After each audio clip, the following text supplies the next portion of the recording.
Today we're going to talk about the difference between a health savings account and a flexible spending account. A health savings account, or HSA, is a special bank account that you can open and fund if you are enrolled in a high deductible health plan. You own the account, you control the account. Anyone can contribute funds to your account, and when you spend the money on qualified medical expenses, you spend the money tax-free. So you contribute on a pre-tax basis, it accrues tax-free, and you spend the funds tax-free if spent on qualified medical expenses. So this offers the triple tax advantage. It is one of the best ways to save for health care. The funds roll over each year, so you can use the money to pay for health care expenses next year or 5 years or 10 years down the road. You own the account, you control it. If you leave the company, you take that bank account with you. The premiums for a high deductible health plan are traditionally less than the premiums on a copay plan. The premiums for the healthcare network plans are listed here. The copay plan rates per pay and then annually compared to the high deductible health plan rates per pay and annually. So on the far right hand side you can see the annual savings, which is based on the premiums alone. If you enroll in the high deductible health plan, at a minimum you should contribute the premium difference between the copay plan and the high deductible health plan. Any funds in the HSA can be spent on your medical, dental, and vision claims incurred later on. The HSA can only be offered with a high deductible health plan, and to be a qualified high deductible health plan, the deductible must be a minimum of $1,350 for an individual or $2,700 for a family. That is the healthcare network deductible. For the current plan, the deductible is $1,350 for an individual, and it's $2,700 for anyone covering one or more dependents. When the high deductible health plan renews in May, the deductible will increase to $1,400 for an individual and $2,800 for a family. The maximum out-of-pocket, the most that you could be expected to pay on a qualified high deductible health plan, is currently $6,750 for an individual and $13,500 for a family. That is significantly higher than the healthcare network benefits. The healthcare network out-of-pocket maximum is $5,000 for an individual or a family on the high deductible health plan. Here we have a side-by-side comparison of the deductible and out-of-pocket maximum for the copay plan and high deductible health plan. So the deductibles are very close for an individual, $1,000 for the copay plan, $1,350 for the high deductible health plan. The out-of-pocket maximum for an individual is $3,500 on the copay plan and $5,000 on the high deductible health plan.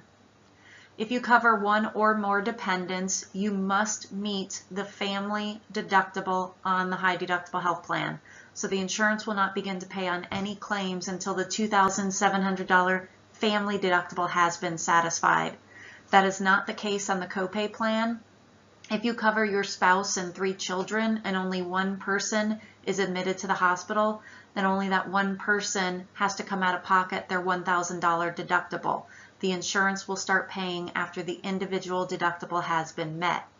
Now, if 2 people in the family ring the bell, then you would have to come out of pocket $1,000 each, or $2,000, and then the out-of-pocket maximum would be satisfied with those 2 individuals. So we're looking at $7,000 on the copay plan if you had 2 people in the hospital for a lengthy stay, where it's only $5,000 on the high deductible health plan.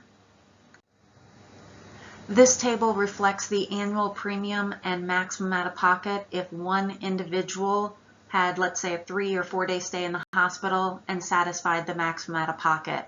The copay plan maximum out-of-pocket is $3,500 for an individual, and the high deductible health plan out-of-pocket maximum is $5,000. When you consider the premiums, you still have savings with the high deductible health plan. In this example, we assume 2 individuals in a family had a hospital stay. So we are looking at 2 individuals meeting their deductible and out-of-pocket maximum. Now the family out-of-pocket maximum is $7,000 on the copay plan. It is still only $5,000 on the high deductible health plan. So when we consider that out-of-pocket maximum and the premium savings, you can see that the high deductible health plan made a lot more sense for this family.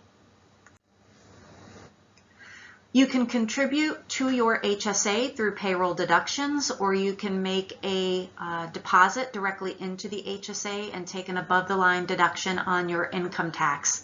Payroll really is the best way to contribute to your HSA to take advantage of the FICA tax savings, which is 7.65%. Most individuals are going to save about 30% in taxes in anything they contribute to the HSA through payroll. And you can increase, decrease, start and stop your HSA contributions throughout the year.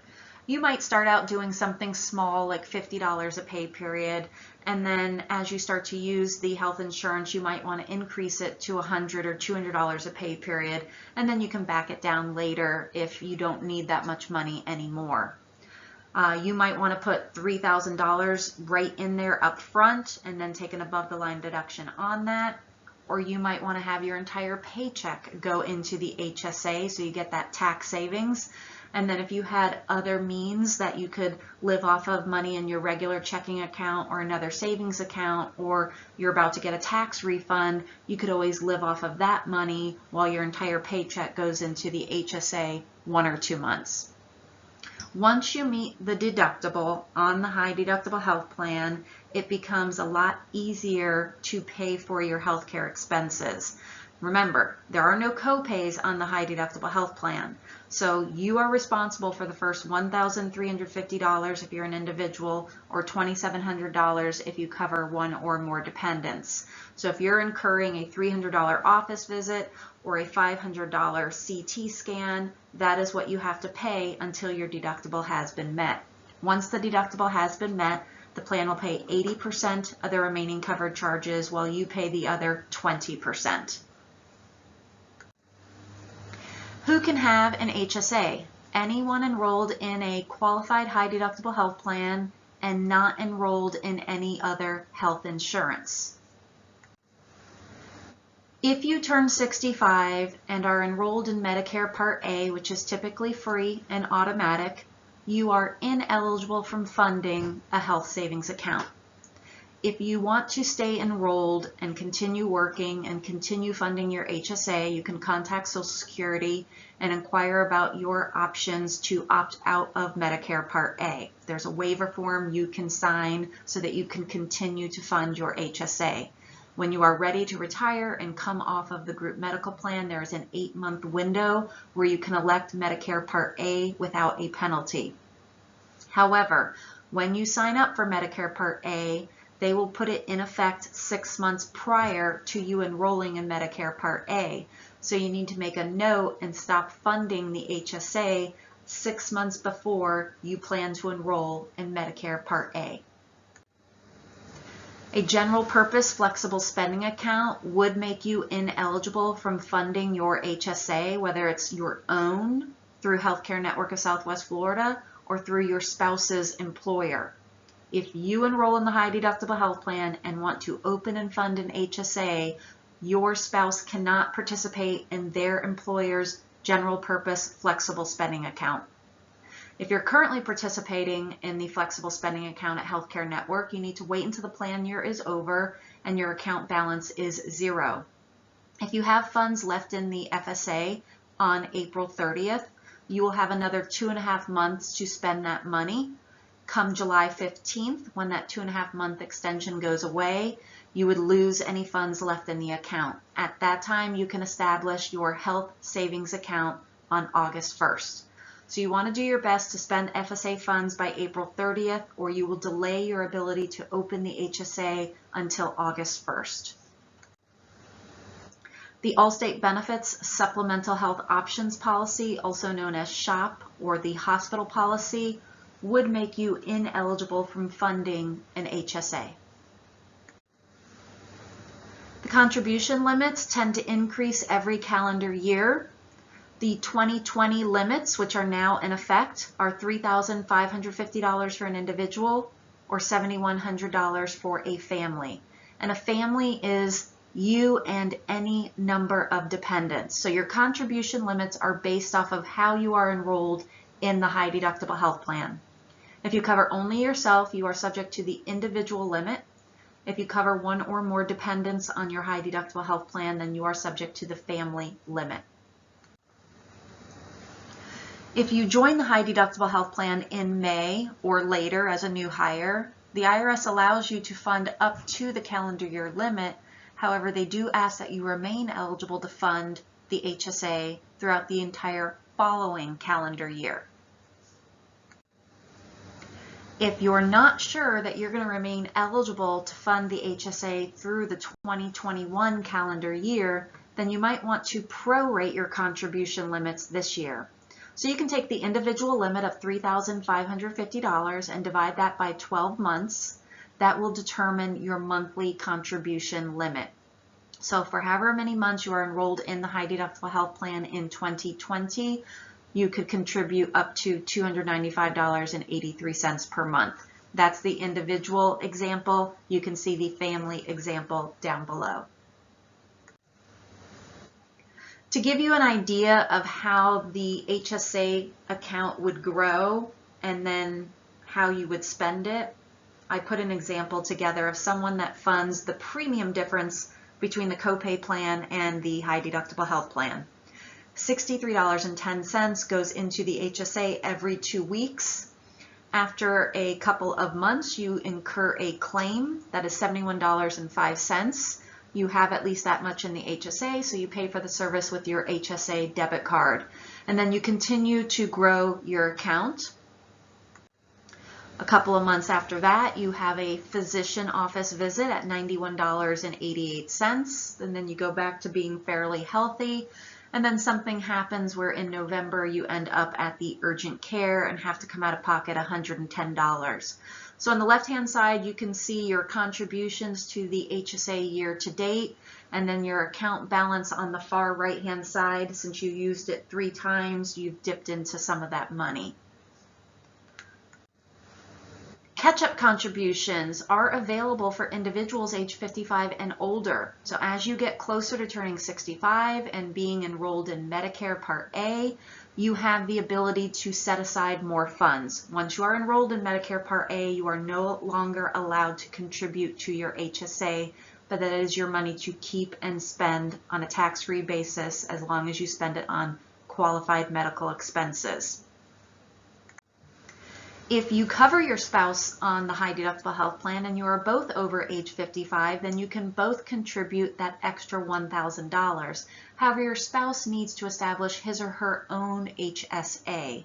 Together, you cannot exceed a $9,100 contribution. So remember, the family contribution limit is $7,100 this calendar year. You get to take advantage of an extra $1,000 and your spouse gets to take advantage of an extra $1,000. And you can split up the contributions however you would like, but together your contributions cannot exceed $9,100. And the only way your spouse can take advantage of contributing the extra $1,000 is to establish his or her own HSA.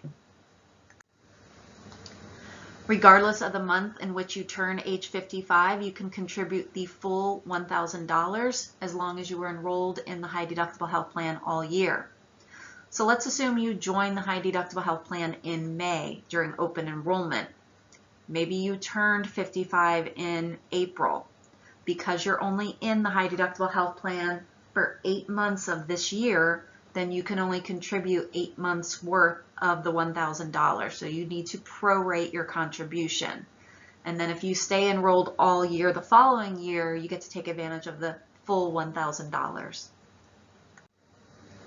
When you spend the money in your HSA on qualified medical expenses, you are spending the money tax-free. You can spend the money in your HSA once the HSA is established. You cannot pay for an expense that was incurred prior to the HSA being opened. Now you can have the high deductible health plan and the HSA, but not enough money in the HSA. So maybe you put an expense on your credit card. 3 or 4 months later, if you want to reimburse yourself for that expense, that is allowed, as long as you had the plan and the account was established when the claim took place. Here we have 2 examples. If you enroll in the high deductible health plan on May 1st and you don't get around to opening your bank account until June 1st, you are not allowed to reimburse yourself for a claim incurred on May 10th. You have to have both the plan and the account. In this example, you only had the plan, so you cannot reimburse yourself after the fact once you've established enough funds in your HSA. In the second example, you are allowed to reimburse yourself out of the HSA. You elected the plan on May 1st, opened the bank account on June 1st, and then incurred a claim on August 10th. And maybe you only had $75 in the account and the expense was $300. You wait until December to reimburse yourself once you've had enough time to accumulate funds, and that is A-OK, as long as you have the plan and the account when the claim took place. You can spend the money in your HSA on your spouse and your dependents, even if you do not cover them on the high deductible health plan. It is your legal spouse, not your domestic partner, and it is your tax qualified dependent, which might be a child or another qualifying relative. It doesn't matter if you don't cover them on the high deductible health plan, their medical, dental, vision expenses can be paid from your HSA. Now, if you only have individual coverage on the high deductible health plan, you are limited to the individual contribution limit. However, you are allowed to spend those funds on your legal spouse and your tax qualified dependent, even if you don't cover them. If you are over age 65, the 20% penalty goes away if you spend HSA funds on non-qualified expenses. So you really should not spend the HSA funds on putting gas in your car, buying groceries, getting your car out of the shop. It is your money. We cannot stop you from doing that, but you are earmarking this money for health care. If you spend the money on non-qualified expenses when you are younger than age 65, there is a 20% penalty plus back taxes. The 20% penalty goes away at age 65, so you might be more inclined to take some money out and celebrate your retirement, but still, you're always going to have healthcare expenses, be it medical, dental, vision, long-term care premiums, COBRA premiums, your Medicare Part B and your Medicare Part D premiums. Those are all qualified medical expenses. So you avoid the penalty, but there's still some back taxes. What is a qualified medical expense? Expenses primarily to treat or prevent a physical or mental defect or illness. Most medical care subject to the deductible, copay, coinsurance, your physician office visits, an inpatient or outpatient hospital service, prescription drugs, dental and vision expenses, and insurance premiums like COBRA, long-term care, and your Medicare Part B and Part D premiums. Expenses that are not considered qualified medical expenses are other insurance premiums, over-the-counter medicines without a prescription, cosmetic procedures, and then general health issues, items like tissues, toiletries, and hand sanitizer. Always keep your receipts, your withdrawal slips, your transfer slips. If you get a statement from the insurance company or a bill from a provider, keep it in a file marked with that calendar year. Whether it's for you, your legal spouse, or tax qualified dependent, whether you cover them or not, your prescription receipts, keep everything in a file in case you were audited by the IRS. Now here we are comparing the HSA to the FSA. There are a lot of similarities. You contribute to both accounts through payroll on a pre-tax basis, so your federal withholding and your FICA tax savings. The money can be spent on your legal spouse and your tax qualified dependents, even if you don't cover them. However, to have the HSA, you must be enrolled in a qualified high deductible health plan and no other health insurance. If you enroll in the high deductible health plan at Healthcare Network of Southwest Florida, you cannot enroll in the general purpose flexible spending account. So the HSA is your only option. If you don't enroll in the high deductible health plan, or maybe you don't have the health insurance at all through Healthcare Network of Southwest Florida, then you can choose to participate in the flexible spending account. And note that middle word, it is a spending account. So any money you put into the FSA must be spent by the end of the year or you chance losing it. The HSA is a personal bank account that you own. The FSA is a plan administered by your employer. The medical, dental, and vision expenses are the same between HSA and FSA. Only with the HSA can you spend those funds on some insurance premiums. Your contribution limits are much higher with the HSA, and your contribution limits tend to increase on January 1st, the start of the new calendar year. On the FSA, it runs on the plan year, so the plan year starts May 1st, and you are limited to $2,700. That's for you and any of your dependents. The HSA being a bank account, you can only access what is in the account when you go to swipe the card, where with the flexible spending account, you have that upfront interest-free loan. So if you elect $2,700 in May and you have to spend $2,000 in June, you can swipe the debit card for $2,000, the charge will go through, you will pay the money back through the remaining payroll deductions. That is how it works on the FSA. HSA, you have to make sure the money is in the account.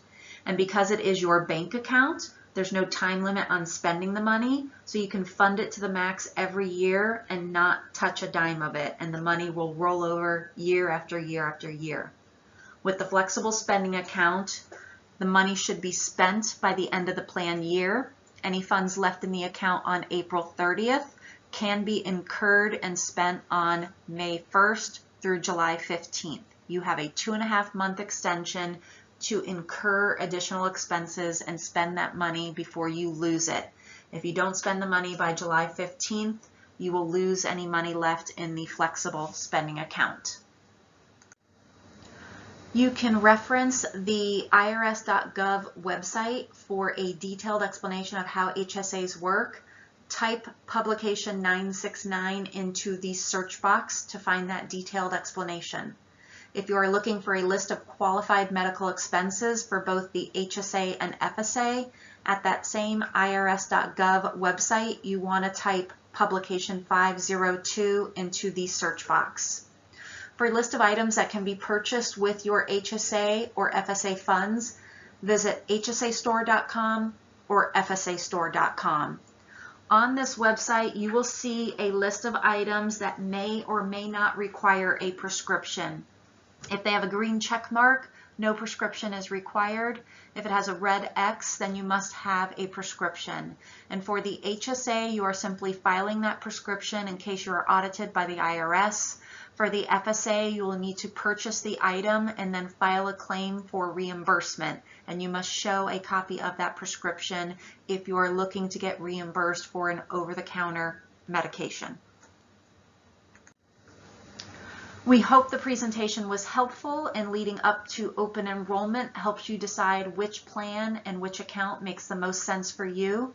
If you have any questions, please reach out to your Brown & Brown of Southwest Florida benefit consultants, Jennifer Spencer and Tim Kochi.